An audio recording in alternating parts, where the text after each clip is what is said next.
JR 시코쿠 경영부진 무인역과 화장실 휴지 없애. 일본 뉴스.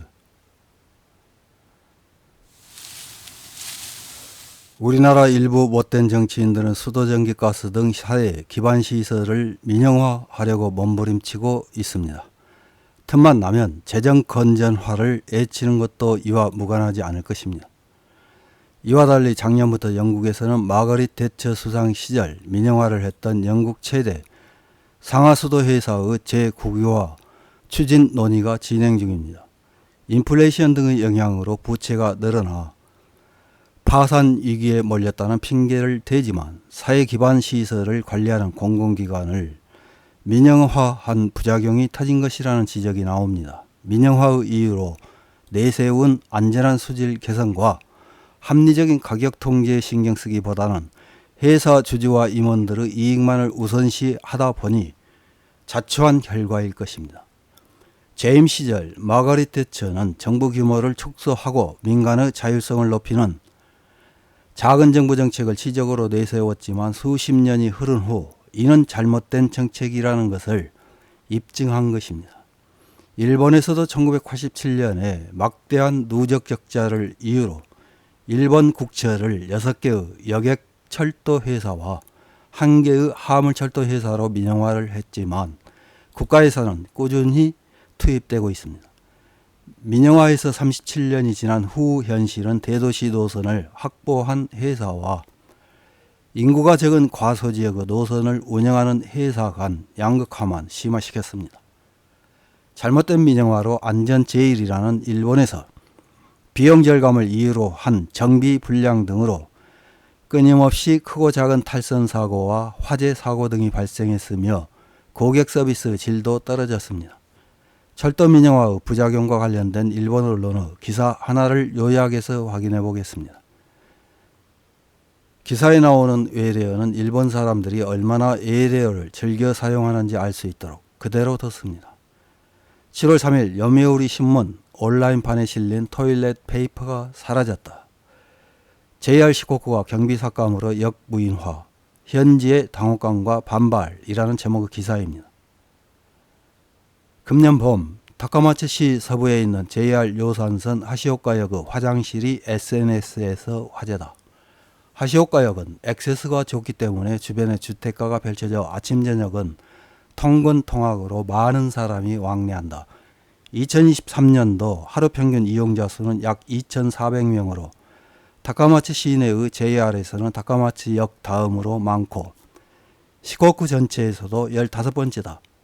일정한 이용이 있는 역 화장실에서 5월 토일렛 페이퍼가 사라진 것은 역 무인화가 영향을 주고 있다. 인구 감소와 인력 부족 등으로 경영 환경이 어려운 JR 시코쿠는 경비 삭감으로 무인화로 방향을 잡아왔다. 현재는 전체 259개 역 중 222개 역에 역무원이 없어 무인화율은 86%. 국토교통성 자료에서는 다른 JR의 2022년도 말 비율은 홋카이도 72%, 도카이 67%, 서일본 62%, 규슈 57%, 동일본 47%로 시코쿠는 다른 지역에 앞선다. 하시오카역은 금년 3월 이용자 2,000명이 넘는 역으로 JR 시코쿠에서는 처음으로 무인화됐다. 정기권 이용이 많아 역무원이 안내할 기회가 적다고 판단했다고 한다. 과거의 역무원실은 지금 커튼이 다 쳐져 있다. 토일렛 페이퍼도 보충 상황을 관리할 수 없다는 이유로 둘 수 없게 되었다. 경비 절감의 영향에 현지에서는 당혹해한다. 다카마츠 시는 약 20년 전부터 하시오카역을 철도와 버스를 환승하는 거점으로 역전 광장의 정비 등 계획을 세우고 있었다. 또 휠체어 등 도움이 필요한 경우에는 JR에 사전에 연락할 필요가 있어 편리성의 과제도 생긴다. JR이 작년 10월에 방침을 밝히자 오니시 히데토 시장은 그만두길 바란다. 여러 가지 문제가 나올 것이라고 생각한다고 반발. 시는 철회를 신청했지만 당시 사장은 기자회견에서 승객의 감소에 요원 부족을 커버할 수 없다. 철회는 생각하고 있지 않다며 양보하지 않았다. JR이 응시하는 것은 무인화에 그치지 않는다. 2014년에서 2022년도에는 13개역의 역사를 철거하고 간소한 역사를 정비했다. 낡은 목조 건물은 유지비나 수선비 부담이 무겁고 안전성에서도 신역사가 더 향상되기 때문이다. 앞으로 약 70개역의 간소화를 계획하고 있다. 위기감을 느낀 지자체는 철거하기 전에 JR로부터 역사를 양도받아 내진공사 등을 실시해 활용을 모색한다. 고치현 내의 도산선에서는 사가와초가 니시사카와역과 도가노역을 양도받아 각각 교류 스페이스 등을 정비했다. 히다카무라도 쿠사카역을 2022년에 양도받아 약 5,200만엔을 들여 대합실 등을 개수했다. 마을산업환경과는 역은 마을의 현관문으로 소중한 자원이므로 역사는 남기고 싶었다고 강조한다.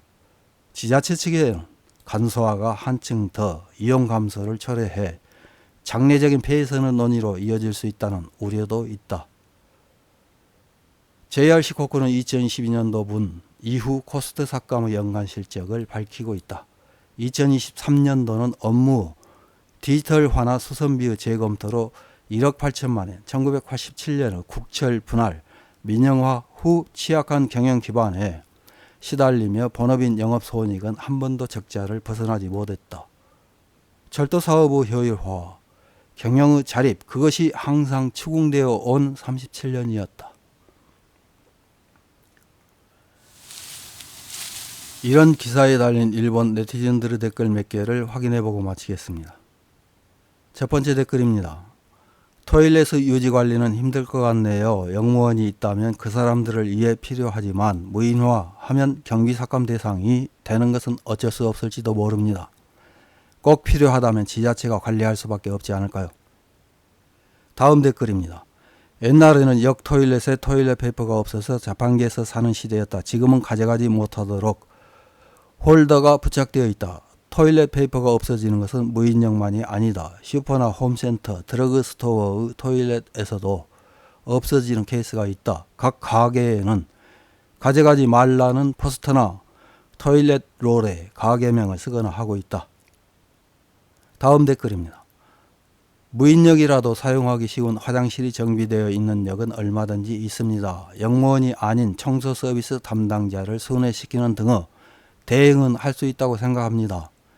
여기 열차를 기다리는 설비라면 기다리는 시간 동안 토일렛의 편리성은 역시 중요하다고 생각합니다. 다음 댓글입니다. 무인화로 화장실 봉쇄, 쓰레기통 철거되는 역은 점점 늘어날 것이라고 생각합니다. 최근에는 영무원을 개호직원, 경비원, 토일렛 관리인처럼 편리하게 확대 해석, 오인하는 단체나 사람이 늘어난 것처럼 느낀다. 이용자 측은 서비스 책임 영역을 좀 더 명확하게 이해해야 한다. 모든 것을 운영사에 부담할 것을 강요한다면 역 자체가 없어지는 일도 있을 수 있다. 다음 댓글입니다. 민영화했기 때문에 어쩔 수 없습니다. 이용자가 줄어든 것입니다. 그리고 선의는 훌륭하지만 토일렛 페이퍼 무료 제공은 그만두는 것이 좋다고 생각합니다. 아무런 해결도 되지 않습니다. 직접 가지고 다니거나 자판기를 두거나 아니면 지자체에 시킬지를 생각해야 합니다. 이상입니다.